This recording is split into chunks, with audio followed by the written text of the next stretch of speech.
report for 2026 to 2031, Volume 1, main report of the 16th Finance Commission. Attracting global business and investment, recognizing the need to enable critical infrastructure and boost investment in data centers, I propose to provide tax holiday till 2047.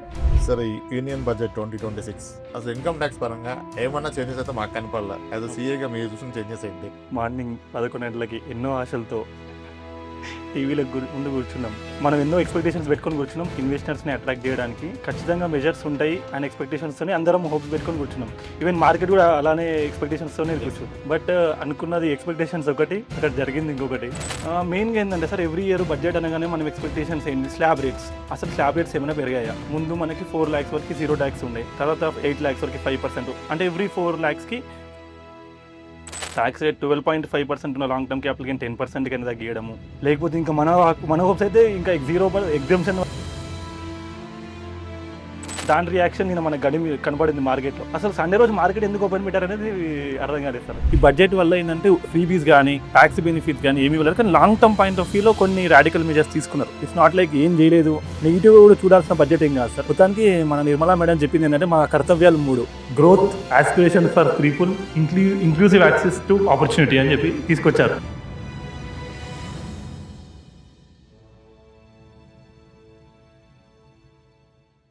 Mutual fund investments are subject to market risks. Read all scheme-related documents carefully. Sunil గారు నమస్తే. నమస్తే sir. అమృత గారు. Sir ఈ union budget 2026 sir నిన్న అయింది కదా budget, అవును. ప్రవేశపెట్టడం జరిగింది కదా. దీంట్లో ఇండివిజువల్ ట్యాక్స్కి సంబంధించి అసలు ఇన్కమ్ ట్యాక్స్ పరంగా ఏమన్నా చేంజెస్ అయితే మాకు కనపడలా. యాజ్ అ సీఏగా మీరు చూసిన చేంజెస్ ఏంటి? అంటే లాట్ ఆఫ్ ఎక్స్పోర్టేషన్ మనం కూడా లాస్ట్ వీక్ వీడియో చేసాం. అవునవును. జామ్ టాక్సేషన్ మాట్లాడాము, లిమిట్స్, డిడక్షన్స్, నథింగ్ యాక్చువల్గా. అంటే ఒక ఇండివిజువల్ పరంగా మిడిల్ క్లాస్ గురించి అయితే ఏం ట్యాక్స్ లో తేడా లేవు. As well capital gain tax అని తగ్గిస్తారన్నా దాని మీద కూడా ఎటువంటి చేంజెస్ చేయలేదు.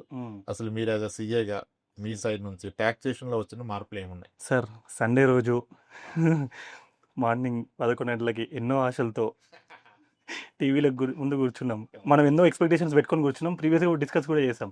ఈ పాయింట్స్లో రావచ్చు సార్, ఈ పాయింట్స్లో. ఎందుకంటే ఎఫ్ఐఎస్ మూవ్ అవుతున్నారు, రూపీ డివాల్యూ అవుతుంది.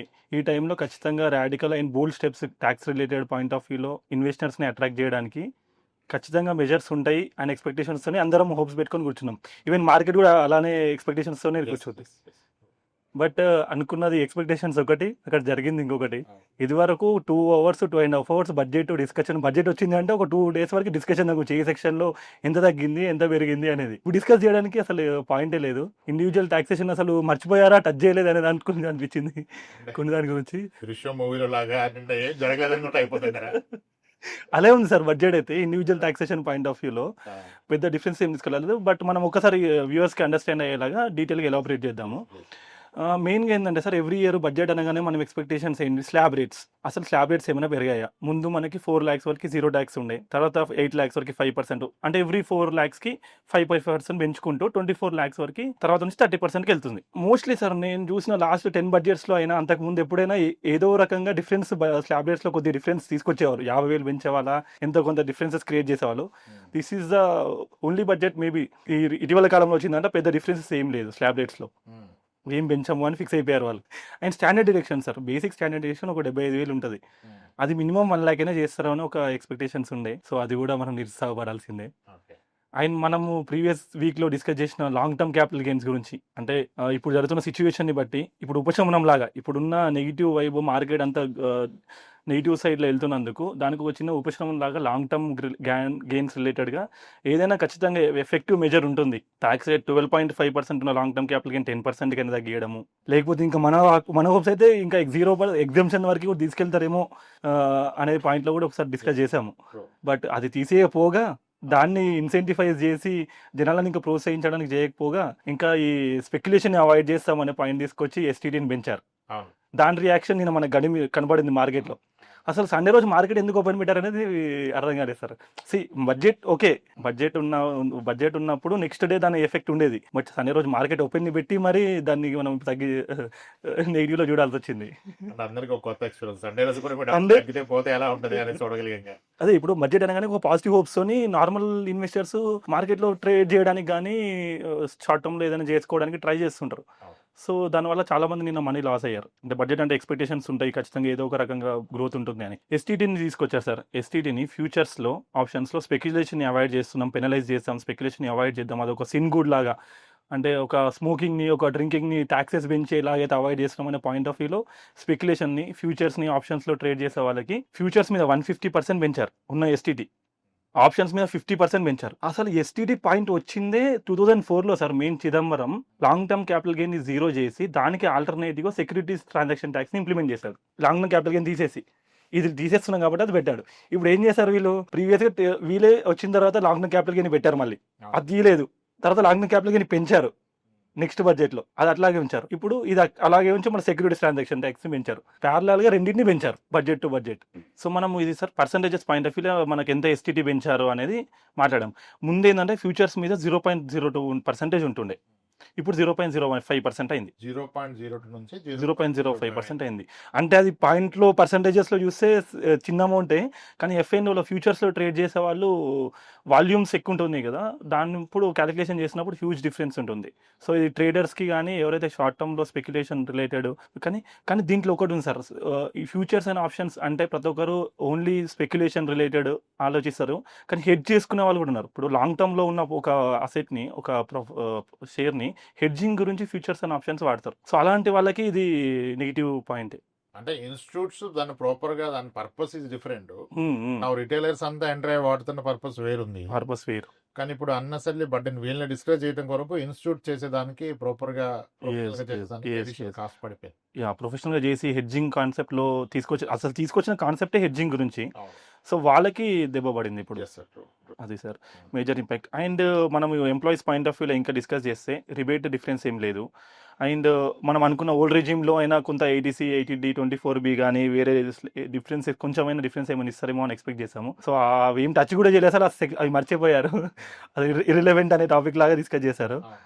ఒక శాలరీడ్ పర్సన్కి, ఒక నార్మల్ వ్యక్తికి ట్యాక్స్ క్యాలిక్యులేషన్ ఇప్పుడు ఎలా ఉందో అసెస్మెంట్ ఇయర్ 26-27 నెక్స్ట్ ఇయర్ది కూడా అంతే ఉంటుంది. అండ్ ఇంకొక ఇంపార్టెంట్ పాయింట్ సార్, ఒక కామన్ పీపుల్కి అర్థం కావడానికి చెప్పేది, అంటే మా వ్యూవర్స్ కానీ మన క్లయింట్స్ కానీ అందరూ తీసుకొచ్చే టాపిక్ ఏంటంటే, ఇప్పుడు వచ్చిన బడ్జెట్ నెక్స్ట్ ఐటీఆర్కి అప్లికేబులా? అంటే ఇప్పుడు నెక్స్ట్ ఐటీఆర్స్ ఫైల్ చేసుకునేటప్పుడు ఇప్పుడున్న బడ్జెట్ అప్లికేబుల్ అనుకుంటారు. కాదు, ఈ బడ్జెట్ నెక్స్ట్ ఇయర్ ఫైల్ చేసుకునే దానికి, అంటే జూలై 2027లో చేసే ఐటీఆర్స్కి అప్లికేబుల్. 26 ఏప్రిల్ 1 నుంచి అంతే కదా? అవును. 27 మార్చ్ 31 వరకు ఉన్న ఇన్కమ్ కి మాత్రమే ఇది అప్లికేబుల్. ఈ ఇయర్ మీరు నడుస్తున్న మార్చ్ వరకు ఉన్న ఇన్కమ్, మార్చ్ వరకు ఉన్న ఇన్కమ్ అప్లికేబుల్ కాదు. సో ఇప్పుడు మనం నెక్స్ట్ చేసే ఐటీఆర్స్ ఏంటంటే ఈ మార్చ్ వరకు ఉన్న ఇన్కమ్ ని అసెస్ చేసుకుంటాం కాబట్టి ఈ నెక్స్ట్ వచ్చే ఐటీఆర్స్కి ఇది అప్లికేబుల్ కాదు. ఇవి ఏదైనా ప్రొసీజర్కి ఏదైనా నెక్స్ట్ ఐటీఆర్స్కి జూలై 2027లో మనం చేసే ఐటీఆర్స్కి మాత్రమే అప్లికేబుల్. సో ఇంకొకటి మేజర్గా మనకు మంచి ఒక పాజిటివ్ పాయింట్ ఏంటంటే సార్, యాక్సిడెంటల్ క్లెయిమ్స్ పైన ముందు నుంచి కూడా ట్యాక్స్ ఎగ్జెంప్షన్ ఉంది. బట్ ఏంటంటే ఆ క్లెయిమ్స్ డిలేడ్ అయినప్పుడు ఇంట్రెస్ట్ వచ్చేది. దాని గురించి ఇంకా మీకు ఇంకా బాగా అవగాహన ఉంటుంది, అంటే ఇన్సూరెన్స్ వాటిపైన. సో ఆ ఇంట్రెస్ట్ పైన వాళ్ళు టీడీఎస్ డిడక్ట్ చేసి మనం కూడా ట్యాక్స్ పే చేయాల్సి ఉండేది. సో వాటిపైన మనకు రిలాక్సేషన్ ఇచ్చారు. టీడీఎస్ కూడా ఏమవ్వదు, దానిపైన మనకు ట్యాక్స్ కూడా ఫ్రీ ఉంటుంది. దీని ఏంటంటే ఇది మోటార్ యాక్సిడెంట్ క్లెయిమ్స్ మీద మోటార్ యాక్సిడెంట్ క్లెయిమ్స్ ట్రిబ్యునల్ ఉంటుంది సార్. యాక్చువల్గా ఇప్పుడు మీకు పర్సనల్ యాక్సిడెంటల్ క్లెయిమ్ కానీ, యాక్సిడెంటల్ పాలసీ క్లెయిమ్ కానీ, డెత్ క్లెయిమ్ కానీ అయితే సెక్షన్ 10D కింద కంప్లీట్ ఎగ్జాంప్ట్, ఫుల్ అమౌంట్ అవుతుంది. మోటార్ యాక్సిడెంట్ క్లెయిమ్ కి మీరు కోర్టుకి వెళ్ళి టైం పడుతుంది కదా, 6 months 1 year సెటిల్మెంట్ టైం పడ్డప్పుడు ఈ 1 year లో ఆ క్లెయిమ్ అమౌంట్ ఒక 6% ఇంట్రెస్ట్ చార్జ్ చేసి ఇస్తారు. అప్పుడు ఆ ఇంట్రెస్ట్ కాంపోనెంట్ కూడా ఇప్పుడు 1 crore క్లెయిమ్ 6 lakhs అడిషనల్ గా వచ్చినప్పుడు ఆ 6 lakhs టీడీఎస్ కట్ చేసేవాళ్ళు. అవునవును, టీడీఎస్ అయ్యేది. ఇప్పుడు దాన్ని ఆ టీడీఎస్ లేకుండా, అంటే టీడీఎస్ కట్ చేసాక మళ్ళీ వీళ్ళు ఐటీఆర్ ఫైల్ చేసుకునేది అంత లేకుండా ఇప్పుడు దాన్ని సింప్లిఫై చేస్తా అన్నారు. దీన్ని పార్లమెంట్ లో యాక్ట్ తీసుకొచ్చాక త్రూ అవుతుంది. ఇది only applicable to motor accident claim. Motor accident claim జరిగినప్పుడు అది లీగల్ గా కోర్టు ద్వారా సెటిల్మెంట్ వస్తుంది కాబట్టి థర్డ్ పార్టీ క్లెయిమ్స్ ఉంటాయి. కోర్టు సెటిల్మెంట్ ఇచ్చి ఇంత అమౌంట్ అందిస్తారు, దానికి ఇంట్రెస్ట్ చార్జ్ చేసేస్తారు. అందుకని జస్ట్ ఇది సెక్షన్ 10D కింద మీ death claim is entirely exempt. No tax, అది 5 కోట్లున్నా 10 కోట్లున్నా, లైఫ్ ఇన్సూరెన్స్ కానీ, జనరల్ ఇన్సూరెన్స్, యాక్సిడెంట్ డెత్ కానీ. కానీ మోటార్ యాక్ట్ ద్వారా వచ్చే క్లెయిమ్ కి ఆ డిలేని బట్టి ఇంట్రెస్ట్ యాడ్ అవుతుంది కాబట్టి ఆ ఇంట్రెస్ట్ కి టీడీఎస్ ఈసారి కట్ చేయాలి. Okay sir. సార్, మన ఇంకొక పాయింట్ అంటే బైబ్యాక్ ఆఫ్ షేర్స్ గురించి తీసుకొచ్చారు సార్. ఒక మంచి మెజర్ తీసుకొచ్చారు. ఏంటంటే ఇప్పుడు మన కంపెనీస్లో మనం ఇన్వెస్ట్ చేసాం, జస్ట్ ఇన్ఫోసిస్ కానీ రిలయన్స్ కానీ షేర్స్ ఏమైనా కొనుక్కున్నాం అనుకోండి, బైబ్యాక్ చేస్తారు వాళ్ళు. బైబ్యాక్ అంటే మన వెనక్కి తీసుకుంటారు. ఈ వెనక్కి తీసుకున్నప్పుడు ప్రీవియస్గా ఎలా ఉండేది అంటే దీన్ని డివిడెండ్ లాగా చూపించేవాళ్ళం. అంటే ఇన్కమ్ ఫ్రమ్ అదర్ సోర్సెస్లో చూపించి, లెట్స్ సే మన షేర్ ఒకటి తీసుకున్నారు అనుకోండి, 1 లక్ష రూపాయలు వచ్చాయి అనుకోండి, ఆ 1 lakh మొత్తం మనకి ఇన్కమ్ ఫ్రమ్ అదర్ సోర్సెస్లో డివిడెండ్ లాగా చూపించేసి, మనం 30% స్లాబ్లో ఉంటే దానిపైన 30% ట్యాక్స్ పడేది యాజ్ ఏ డివిడెండ్ లాగా ట్రీట్ చేసినప్పుడు. కానీ దీన్ని మార్చి ఏం చేశారంటే లాంగ్ టర్మ్ క్యాపిటల్ గెయిన్గా, అంటే ఒక షేర్ ఒకవేళ మనము బైబ్యాక్ కాకపోయినా నార్మల్గా అమ్మితే సేల్ కన్సిడరేషన్ లా చూసి క్యాపిటల్ గెయిన్స్లో ట్రీట్ చేస్తాం కదా. అంటే 1 లక్ష రూపాయలు ఇప్పుడు మనకు వచ్చింది అనుకోండి కంపెన్సేషన్, షేర్స్ వాపస్ ఇచ్చినందుకు, అది మనం ఒక 50,000 పెట్టి ఉన్నాం అనుకోండి, మనకి ఇప్పుడు క్యాపిటల్ గెయిన్ ఒక 50,000 కదా, దానిపైనే ట్యాక్స్ పడాలి. సో ఇప్పుడు ఇది క్యాపిటల్ గెయిన్ లాగా మార్చడం వల్ల అది ఓన్లీ గెయిన్ పైనే ట్యాక్స్ పడడం ఒకటి, అండ్ ట్యాక్స్ రేట్ కూడా ముందు హై స్లాబ్లో ఉంటే 30% పడేది, ఇప్పుడు మనకి 12.5% లాంగ్ టర్మ్ అయితే, what ever rate of play, short term అయితే 20%, లాంగ్ టర్మ్ అయితే 12.5% రేట్స్ పడతాయి. So this is great relaxation when buyback వచ్చినప్పుడు సిచ్యువేషన్. అంటే నేను సింపుల్ వర్డ్స్ లో ఇది, ఎర్లియర్ మీరు బైబ్యాక్ లో మీ షేర్స్ అమ్మినప్పుడు మీకు వచ్చిన గెయిన్స్ అన్ని హైయర్ ఇన్కమ్ కి యాడ్ అయిపోయాయి. మీరు 30% లాభం ఉంటే 30% కట్టాలి, రెగ్యులర్ ఇన్కమ్ లో యాడ్ అయిపోయేది. అప్పుడు లోయర్ ఇన్కమ్ వాళ్ళకి అది బెనిఫిట్. టాక్సిబుల్ ఇన్కమ్ స్లాబ్ లో బైబ్యాక్ తెచ్చేసుకున్నా ట్యాక్స్ పడేది కాదు. ఇప్పుడు అలా కాకుండా అందరికి మీకు వచ్చిన gains long term capital gain tax లాగా ఫ్లాట్ 12.5% స్పెషల్ రేట్ పడుతుంది. రేట్ అట్రాక్ట్ అవుతుంది. Perfect sir. సార్, కంపెనీస్ కి ఒక 2 బెనిఫిట్స్ చేశారు. ఒకటి companies point of view, corporates గురించి ఆలోచిస్తే వాళ్ళకి ఏం చేశారంటే ఒక మ్యాట్ మినిమం ఆల్టర్నేటివ్ ట్యాక్స్ అని ఒకటి ఉంటుంది సార్. దానికి ఏంటంటే 15% ఉండేది 14కి మార్చారు. 14కి మార్చారు. దానివల్ల కంపెనీస్ హ్యూజ్ ట్యాక్సెస్ ఉన్న వాళ్ళకి డిఫరెన్స్ బాగానే ఉంటుంది. అంటే రెగ్యులర్ ట్యాక్స్ పేర్కి పెద్ద డిఫరెన్స్ అనిపించదు, కానీ పెద్ద కంపెనీస్కి చాలా డిఫరెన్స్ ఉంటుంది. అండ్ ఫారెన్ కంపెనీస్కి ఒక బెనిఫిట్ ఇచ్చారు. ఫారెన్ కంపెనీస్ ఎవరైతే ఫారెన్ సర్వీసెస్ ప్రొవైడ్ చేసి మన ఇండియన్ డేటా సెంటర్స్ని యూజ్ చేసుకుంటారు, ఇండియాలో డేటా సెంటర్స్ని పెంచడానికి ప్రోత్సహించడానికి తీసుకొచ్చిన మెజర్ సార్ ఇది. 2047 వరకు ట్యాక్స్ బెనిఫిట్ ఇచ్చారు, ట్యాక్స్ హాలిడే 2047 వరకు ట్యాక్స్ హాలిడే ఇచ్చారు. సో ఇండియాలో డేటా సెంటర్స్ పెట్టి వాళ్ళకి ఇది బెనిఫిట్. అంటే ఫారెన్ కంపెనీస్ ఎవరైతే ఫారెన్లో సర్వీసెస్ ప్రొవైడ్ చేసి ఇండియన్ డేటా సెంటర్స్ తీసుకుంటారో వాళ్ళకి కంప్లీట్ ట్యాక్స్ హాలిడే. సో ఆటోమేటిక్గా ఇండియన్ డేటా సెంటర్ సర్వీసెస్ తీసుకోవడానికి ఫారెన్ కంపెనీస్ బెనిఫిట్ ఉంటుంది. True sir. Data centers are becoming very critical అవుతుంది. ఇప్పుడు ఫేస్బుక్ కానీ, ట్విట్టర్ కానీ, ఈ నెట్ఫ్లిక్స్ లో ఇదంతా డేటా ఎక్కడ స్టోర్ అవుతుందంటే డేటా సెంటర్ లో స్టోర్ అవుతుంది. Data centre is a place to store your critical data, complete data. It's not just critical data. ఇప్పుడు మీరు గుర్తుపెట్టుకుంటే ఓల్డెన్ డేస్ ఒక 20 years బ్యాక్ మీరు ఏ బ్యాంక్ లో డబ్బులు డిపాజిట్ చేస్తే ఆ బ్రాంచ్కి వెళ్ళి అక్కడే తీసుకోవాలి. అతను అక్కడ ఫిజికల్ బుక్ లో ఎంట్రీ చేసి మీకు ఇస్తారు. దానికి మీరు ఒక బిల్ల పట్టుకొని టోకెన్ అప్పటి నుంచి ఉంటే టంగన బెల్లు మోగిన బెల్లు తీసుకున్నప్పుడు మీ డేటా అక్కడే ఉండేది. It's not centralized. మీ బ్యాలెన్స్ ఎంత ఉందంటే మీ బ్రాంచ్ కి తెలిసేది. ఇప్పుడు సెంట్రలైజ్డ్ అయిపోయింది. ఈ సెంట్రలైజ్ డేటా అంతా సర్వర్ కి వెళ్తుంది. ఈ సెంట్రలైజ్ డేటా అంతా ఒక సర్వర్ లో కూర్చుంటుంది. ఆ సర్వర్ ఉండే ప్లేస్ మోర్ సేఫ్ ఉండాలి కదా. ఆ సేఫ్ ప్లేస్ సర్వర్ కి లాకర్ ఈజ్ డేటా సెంటర్. అయితే బ్యాంక్స్ ఎంత క్రిటికల్ గా ఉంటుంది అంటే బ్యాంక్స్ డేటా ఇప్పుడు ఒక సర్వర్ ఉంటే సర్వర్ పోతే పోయినట్టే కదా. అంతే కదా. ఇప్పుడు ఎర్లియర్ ఏమైతే ఏదైనా ఫ్రాడ్ జరిగితే గవర్నమెంట్ ఆఫీస్ లో రికార్డ్స్ తగలబడిపోయాయి అంటే ఏదో మ్యానిపులేషన్ జరిగిందని, అది యాక్సిడెంటా జరిగిందో తెలిసేది కదా, ఎందుకంటే పోతే ఇంకా రికార్డ్స్ ఉండవు. ఇప్పుడు అలా కాదు, అంతా డిజిటల్. ఈ డిజిటల్ అంతా స్టోరేజ్ డేటా సెంటర్ లో అవుతుంది. బ్యాంక్స్ లాంటి వాళ్ళు ఏం చేస్తారంటే వాళ్ళ డేటాని 2-3 డేటా సెంటర్ లో స్టోర్ చేస్తారు. 2 and 3 డేటా సెంటర్స్. వాళ్ళకి ఒక డేటా సెంటర్ ఉంటుంది, ప్రైమరీ డేటా సెంటర్. దానికి డిజాస్టర్ రికవరీ ఉంటుంది. ఆ డిజాస్టర్ రికవరీ కూడా బ్యాకప్ పెట్టుకుంటారు. నియర్ డిఆర్ అంటారు. నియర్ బై ఉన్న disaster recovery far DR. Different seismic zone లో, ఫ్లడ్ లేని ఏరియాలో, డిఫరెంట్ జోన్స్ లో డేటా సెంటర్స్ లో బ్యాకప్ పెట్టుకుంటారు. ఈ రోజు బిజినెస్ అంతా డేటా మీద నడుస్తుంది. ఈ డేటా సెంటర్ సర్వర్ ని మెయింటైన్ చేయాలంటే అక్కడ physical security and cyber security ఉంటుంది. మీకు సైబర్ అటాక్ అవ్వకూడదు కదా. హై అండ్ వాటికి మీకు లేయర్ ఆఫ్ స్విచెస్ కానీ ఫైర్ వాల్స్ కానీ పెడతాయి. అక్కడ మనం ఏం చేస్తామంటే కొన్నిసార్లు స్పేస్ వరకు తీసుకొని మన సర్వర్ అక్కడ పెడతాం. అక్కడ ఆ ర్యాక్ లో మన సర్వర్ ని పెట్టుకుంటాం. 42 ర్యాక్స్ అలా ఉంటాయి. ఈ స్పేస్ కి డబ్బులు పే చేస్తాం. కొన్నిసార్లు సర్వర్ అక్కడ తీసుకుంటాం. ఇప్పుడు అంతా క్లౌడ్ కదా. నేను డేటా సెంటర్ ఎస్టాబ్లిష్ చేస్తే సర్వర్స్ అని నేను పెడితే మీరు ఇంకా సిస్టమ్ లో ఎంత స్పేస్ కావాలో అంత స్పేస్ మీకు ఇస్తా. ఇప్పుడు ఫుల్ కెపాసిటీ. ఇప్పుడు ఒక స్టోరేజ్ సర్వీస్ తీసుకున్నాను అనుకోండి, నా డేటా ఒక 1000 TB ఉంది, 100 TB ఉంది. అప్పుడు ఆ సర్వర్ లో నేను 100 TBకే పే చేస్తా. సర్వర్ కెపాసిటీ హ్యూజ్ ఉంటుంది. ఇదే క్లౌడ్. ఎవరికి ఎంత కావాలని తీసుకొని పేపర్ యూసేజ్ ఎంత వాడితే అంతకి. కానీ ఆ డేటా సెంటర్ మీరు అంత క్రిటికల్ పాయింట్ కాబట్టి దానికి మీకు primary cost is power, cooling. Cooling కి రిడెండెంట్ కూలింగ్ ఉంటుంది. ఈ పవర్ యొక్క సోర్స్ ని బట్టే డేటా సెంటర్ కేటగిరైజ్ చేస్తారు. Tier 3 data center, tier 4 data center అంటే 2 డిఫరెంట్ గ్రిడ్స్ నుంచి ఓకే. వస్తాయి ఒక కేటగిరీ, 2 ఫీడర్స్ నుంచి రావాలి. అసలు పవర్ జనరేషన్ 2 డిఫరెంట్ ఉండాలి. ఇలా అంటే power backup, then fire separation, దానికి బ్యాకప్, అలార్మింగ్ సిస్టమ్, ఇవన్నీ చూస్తారనమాట. ఇది చాలా క్రిటికల్. ఇప్పుడు ఎనీ బిజినెస్ కి critical point is data center, future is data center. Any company ఇప్పుడు మీరు అబ్జర్వ్ చేస్తే ఒకప్పుడు ఒక స్టోర్ పెట్టా అనుకోండి, ఒక రిటైల్ మొబైల్ స్టోర్ పెట్టా, ఆ మొబైల్ స్టోర్ ఉంటే ఫిజికల్ అక్కడ ఉండాలి. ఇంకో స్టోర్ పెడితే ఆ స్టోర్ లో అన్యాయాలు జరిగిపోతాయి. తర్వాత సర్వేలెన్స్ కెమెరాలు వచ్చినాయి, ఇక్కడ కూర్చొని ఆ కెమెరా చూస్తున్నాం. ఇప్పుడు ఏమైంది, మొత్తం ఫీడ్ అంతా డేటా సెంటర్కి వెళ్ళిపోద్ది. ఇప్పుడు ఓనర్ ఆఫ్ ది స్టోర్ ఇప్పుడు ఒక రిటైల్ స్టోర్, ఎగ్జాంపుల్ గా మొబైల్ రిటైల్ స్టోర్ చూస్తే మీరు ఏ మోడల్ మొబైల్ అమ్మారో వాళ్ళకి తెలుసు. You need not to report. దాని వర్సెస్ కలెక్షన్ ఎంత వచ్చిందో తెలుసు, వాకిన్స్ ఎన్ని వచ్చినాయో తెలుసు, బిల్డింగ్ సాఫ్ట్వేర్ ఇన్వెంటరీ అదే మెయింటైన్ చేస్తుంది, అదే ఆర్డర్ పెట్టుకుంటది. ఈ డేటా, ఈ సాఫ్ట్వేర్ అన్ని కూడా కూర్చున్నది data centre. Me Facebook, Instagram, what ever ఇవన్నీ కూర్చున్నది డేటా సెంటర్. ఇంకా డేటా కన్సంప్షన్ హెవీ పెరిగిపోతుంది కాబట్టి డేటా సెంటర్స్ బిల్డ్ అయిపోతే ఫ్యూచర్ ఉండదు టెక్నాలజీ. అందుకని government is encouraging data centres. అది కూడా హ్యూజ్ ఇన్వెస్ట్మెంట్ కాబట్టి it is like real estate. Data centre is similar like real estate. ఇక్కడ అలాగే కొన్ని ఫ్లాట్స్, అక్కడ కొంత సైజు, దానికి పవర్, ఇదంతా తీసుకుంటాం. Data centre very critical. అందుకని గవర్నమెంట్ ఈ బెనిఫిట్స్ ఇచ్చింది. సో కాబట్టి రిలాక్సేషన్ టెక్నాలజీ కానీ ఏదన్నా, ఇప్పుడు బ్యాంకింగ్ పెరగాలన్నా, ఈవెన్ హాస్పిటల్స్ కానీ ఏదైనా సరే ఈ సాఫ్ట్వేర్లు అన్ని అవుట్ ఆఫ్ డేటా సెంటర్ లో కూర్చుంటాయి. ఎందుకంటే మన ప్రిమైస్ లో పెట్టుకుంటే ఇక్కడ ప్రాబ్లం వస్తే మొత్తం డెడ్ కదా, వెళ్ళిపోతుంది data.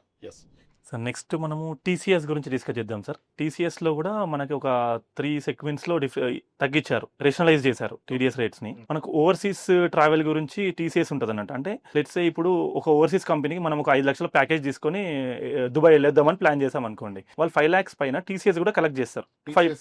Tax collected at source sir. అంటే మన నుంచి మనం ఒక 5 lakhs బిల్డింగ్ ఇన్వాయిస్ ఉందనుకోండి, 5 lakhs పైన ఒక 5% అంటే ఒక 25,000 టీసీఎస్ కూడా యాడ్ చేసి మన నుంచి కలెక్ట్ చేస్తారు. 5%. ఇప్పుడు అది ఏమైంది అంటే 2%కి తగ్గించారు. 5 lakhs పైన 2% అంటే 10,000, అంటే ఒక 25,000 వచ్చే టీసీఎస్ అమౌంట్ ఇప్పుడు 10,000 కలెక్ట్ చేస్తారు.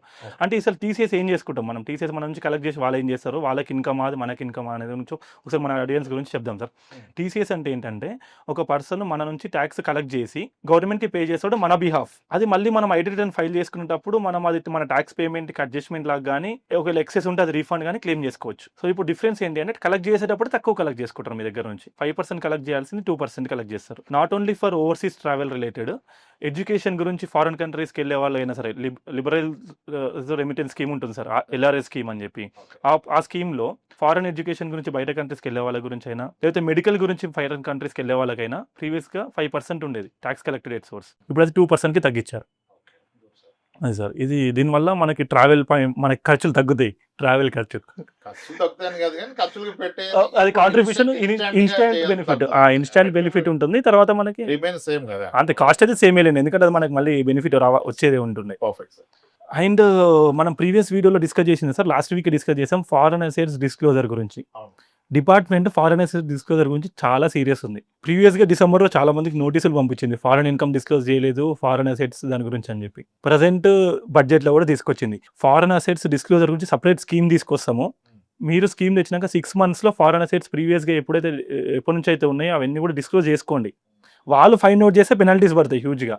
మీరే వాలంటరీగా ఒకవేళ మీరు డిస్క్లోజ్ చేయకపోయినా, లేదంటే మీరు ప్రీవియస్గా డిస్క్లోజ్ చేసింది రాంగ్గా డిస్క్లోజ్ చేసి, లేకపోతే కంప్లీట్గా డిస్క్లోజర్ లేకపోయినా ప్రజెంట్ డిస్క్లోజర్స్ చేసుకోండి అని వాలంటరీగా ఒక స్కీమ్ తీసుకొచ్చారు. This is the right opportunity who has missed. అంటే ప్రీవియస్గా అవగాహన లేకపోవడం వల్ల కావచ్చు, ఇంటెన్షనల్ కావచ్చు, అన్ఇంటెన్షనల్ కావచ్చు. ఎందుకంటే ఇన్ నియర్ ఫ్యూచర్ కంప్లీట్ వేరే కంట్రీస్తో డేటా ఎక్స్చేంజ్ కంప్లీట్గా ఉంటుంది.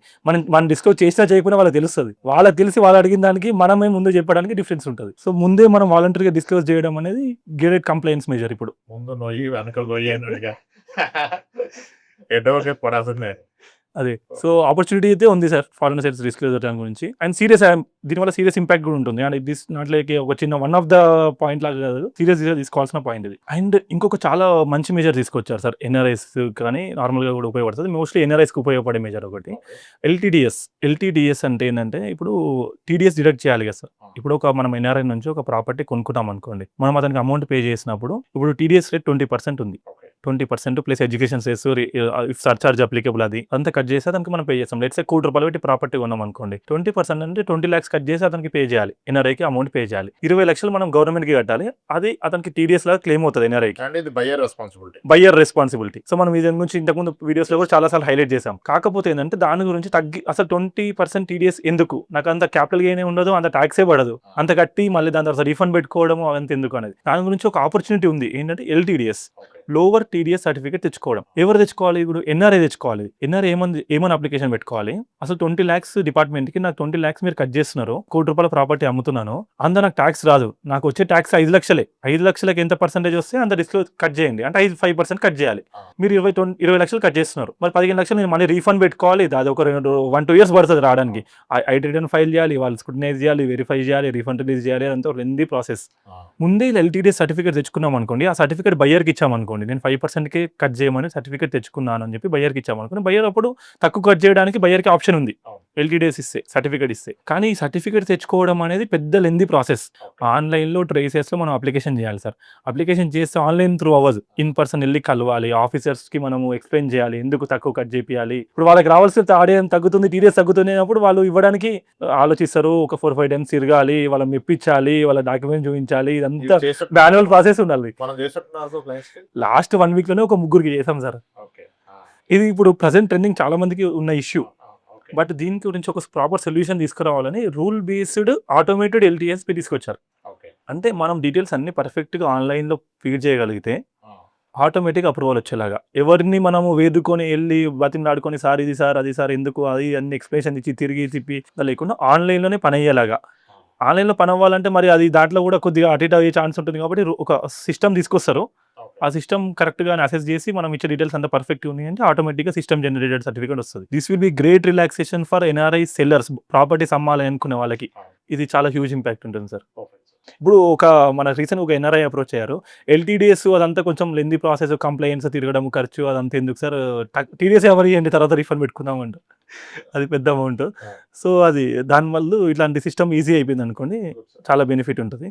అండ్ ఈ సిచ్యువేషన్లోనే ఎవరైతే బయ్యర్ ఉన్నారనుకోండి, ఇప్పుడు బయ్యర్కి కూడా పెద్ద టాస్కే ఎన్ఆర్ఐ నుంచి ప్రాపర్టీగా ఉంటే అమౌంట్ కట్ చేయడంతో ఒక టాస్క్, అమౌంట్ మనది కాదు, కట్ చేసే ఇస్తాము, మన గవర్నమెంట్ కట్టాలి, కట్టడం కూడా పెద్ద టాస్క్. ఎందుకంటే ఓన్లీ ప్యాన్ నెంబర్ ఉంటే రెగ్యులర్ ఐటీ రిటర్న్ ఫైల్ చేసుకున్నట్టు ఉండదు, ట్యాన్ అని ఇంకోటి ఉంటుంది, ట్యాన్ నెంబర్ అప్లై చేసుకోవాలి టీడీఎస్ గురించి, ట్యాన్ నెంబర్ అప్లై చేసి టీడీఎస్ రిటర్న్స్ ఫైల్ చేయాలి, 27Q అని ఒకటి ఉంటుంది, ఆ టీడీఎస్ రిటర్న్స్ ఫైల్ చేసి అది ఒక పెద్ద lengthy process complaints point of వ్యూలో. సో దాన్ని కూడా సింప్లిఫై చేయడానికి ట్యాన్ అప్లికేషన్, ఇది వన్ టైం యాక్టివిటీ కదా సార్, ఒక్కొక్క ఎన్ఆర్ఐ నుంచి ప్రాపర్టీస్ కొనం కదా, వన్ టైం ఉన్న దానికి సపరేట్గా నెంబర్ అప్లై చేసుకొని రిజిస్ట్రేషన్ చేసుకొని అదంతా చేయకుండా రెగ్యులర్గా ప్యాన్ బేస్డ్ రిటర్న్స్ ఫైల్ చేసుకోవచ్చు అని కొంచెం సింప్లిఫై చేశారు దీని గురించి. సో ఈ 2 ఎన్ఆర్ఐస్కి చాలా యూస్ఫుల్ థింగ్, ప్యాన్ మీదనే చేసుకోవచ్చు. సో ఎన్ఆర్ఐ నుంచి ప్రాపర్టీస్ కొన్నప్పుడు ఎక్కువ భయపడాల్సిన అవసరం లేదు ఇప్పుడు. ఇది ఇంపార్టెంట్ పాయింట్ సార్. సార్ కొంత మాకు సీఏలకు కూడా బెనిఫిట్ అయ్యే కొన్ని పాయింట్స్ వచ్చాయి సార్. అంటే చిన్న మనం ఎక్కువ హ్యాపీ లేకపోయినా కొంతవరకైనా రిలాక్స్ అది కాదు సార్. ఏంటంటే ఇప్పుడు మాకు ఎవ్రీ టైం జూలైలోనే అన్ని ఐటీఆర్స్ ఫైల్ చేయాల్సి ఉంటుండే, ఇండివిజువల్ ITR 1, ITR 2 నుంచి ITR 7 వరకు ఒక్కొక్కరికి ఒకటి అప్లికేబుల్ ఉంటుంది. ఎంప్లాయీస్కి పాయింట్ ఆఫ్ వ్యూలో కావచ్చు, క్యాపిటల్ గెయిన్స్ ఉన్న వాళ్ళకి కావచ్చు, బిజినెస్ ఉన్న వాళ్ళకి కావచ్చు, ట్రస్ట్లకు కావచ్చు, కంపెనీస్కి కావచ్చు. ఇలా జూలై అనేది బిజినెసెస్కి, ఇండివిజువల్ ఎంప్లాయీస్కి అందరికీ ఉండేది. ITR 1 నుంచి 4 వరకు మొత్తం జూలైలోనే ఫైల్ చేయాలి. కానీ దీన్ని ఒక డిఫరెన్షియేట్ చేశారు. ఇది ఎప్పటి నుంచి మేము అనుకుంటుంది రావాల్సింది లేట్గా వచ్చింది.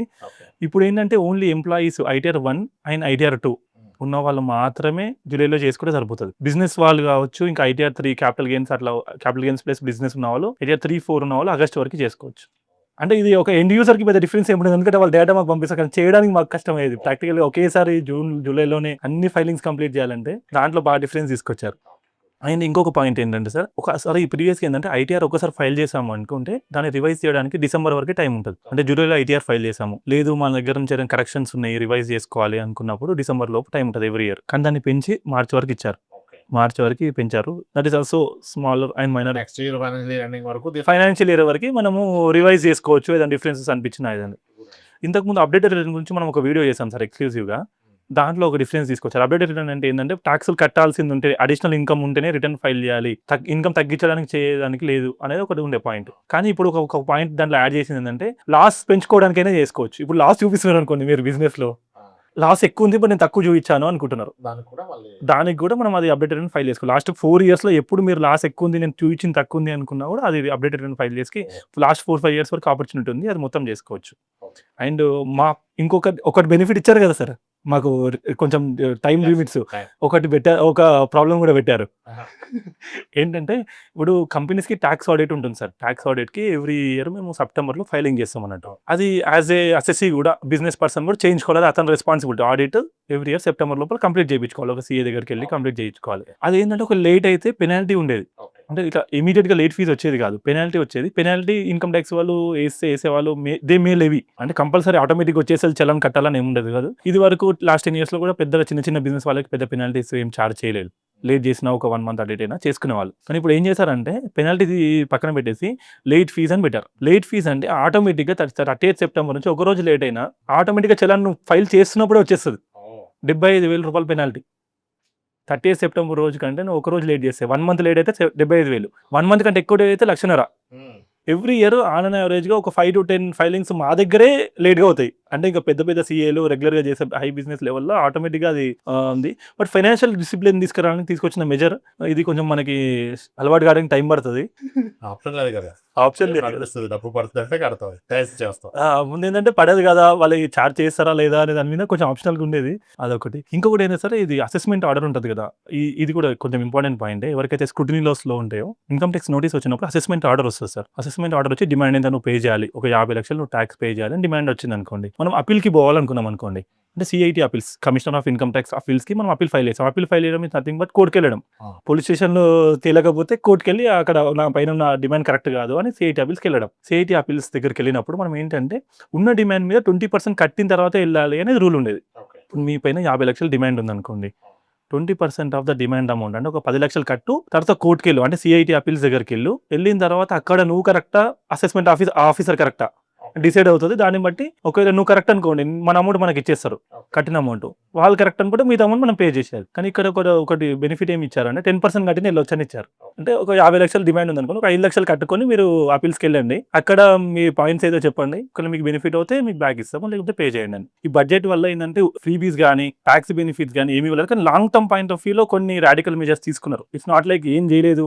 నెగెటివ్ కూడా చూడాల్సిన బడ్జెట్ ఏం కాదు సార్. తీసుకున్నారు. బట్ ఏంటంటే లాంగ్ టర్మ్ ఇన్‌ఫ్రాస్ట్రక్చర్ పైన క్యాపెక్స్ ఇన్వెస్ట్ చేశారు. 12.2 lakh crores సార్. చాలా పెద్ద మొత్తంలో ఇన్‌ఫ్రాస్ట్రక్చర్ డెవలప్‌మెంట్ గురించి గానీ, తర్వాత 7 high speed rail corridors implement చేస్తామని చెప్పి ప్రపోజల్ తీసుకొచ్చారు. మన హైదరాబాద్ కూడా రావడం వల్ల that great thing.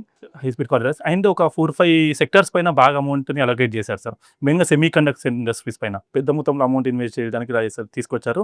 ISM 2.0 machine అని ఒకటి పెట్టేసి తీసుకొచ్చారు. అండ్ మెడికల్ టూరిజం గురించి.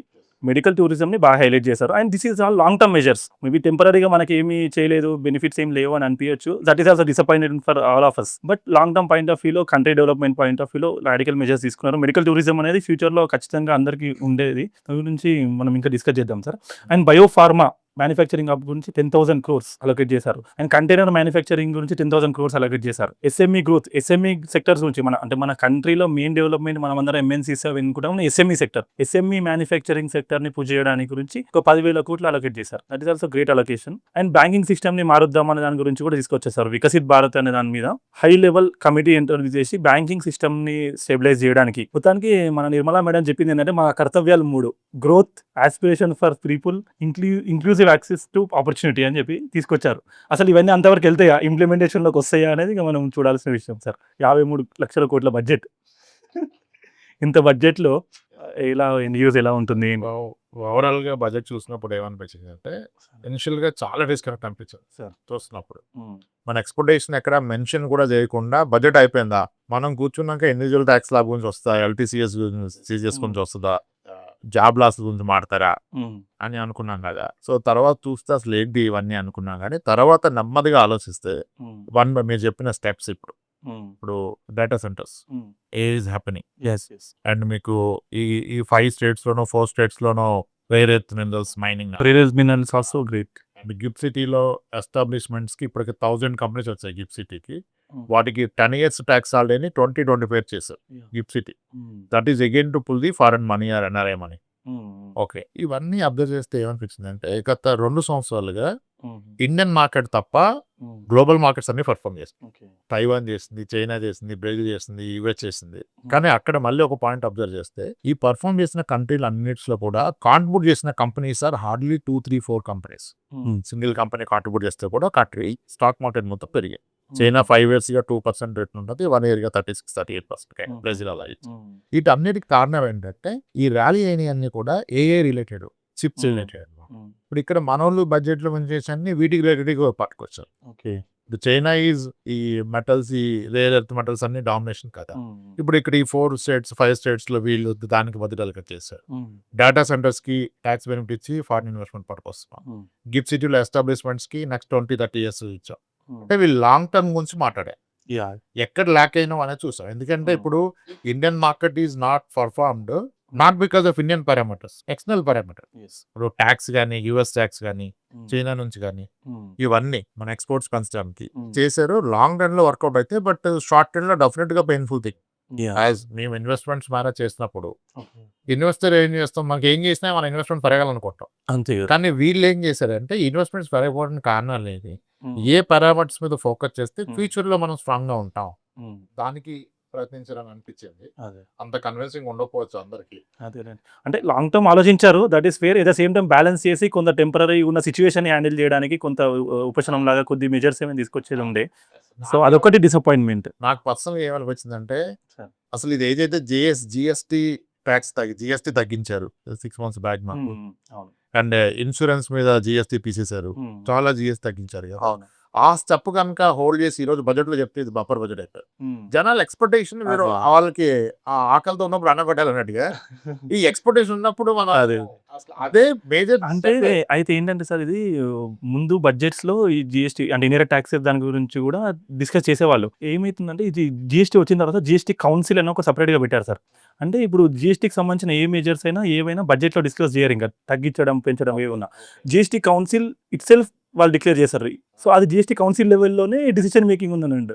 సో దానివల్ల అది ముందు డిక్లేర్ చేశారు. మేబీ దీంతో పాటు సైడ్ లో డిస్కస్ చేస్తుంటే కొద్దిగా మనకి బంపర్ బడ్జెట్ అది పాజిటివ్ వచ్చేది. సండే రోజు నాకు వచ్చిన వెచ్చిపెట్టి అంతే.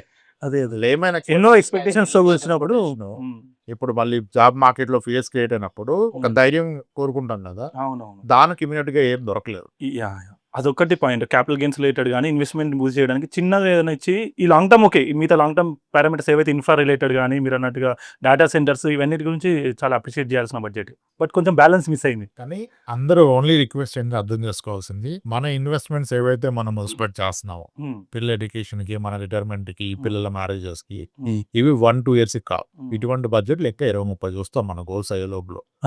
సో బడ్జెట్ ని బట్టి ఇన్వెస్ట్మెంట్స్ కాదు, మన గోల్స్ ని బట్టి investments. It is not disappoint అవ్వద్దు, మోటివేట్ అవ్వద్దు, ఏమి లేదు. స్టేబుల్ గా వెళ్ళాల్సింది. ఒక బడ్జెట్ పర్మనెంట్ కాదు కదా, ఇటువంటి ఎన్నో చూస్తాం.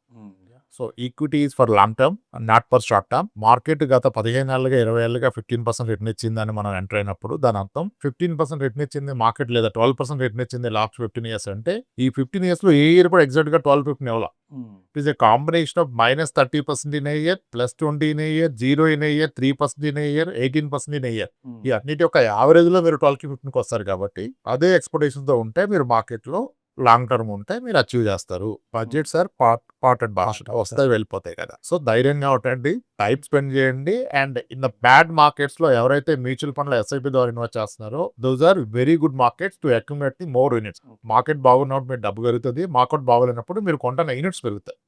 కానీ మీరు చివరిగా అమ్ముకునేది యూనిట్స్ పెరగడం వల్ల వచ్చే బెనిఫిట్ ఎక్కువగా ఉంటుంది. ఎస్ఐపి ఇన్వెస్టర్లు ధైర్యంగా మీ ఎస్ఐపి జర్నీ కొనసాగించారు. Thanks. Thank you sir. Right.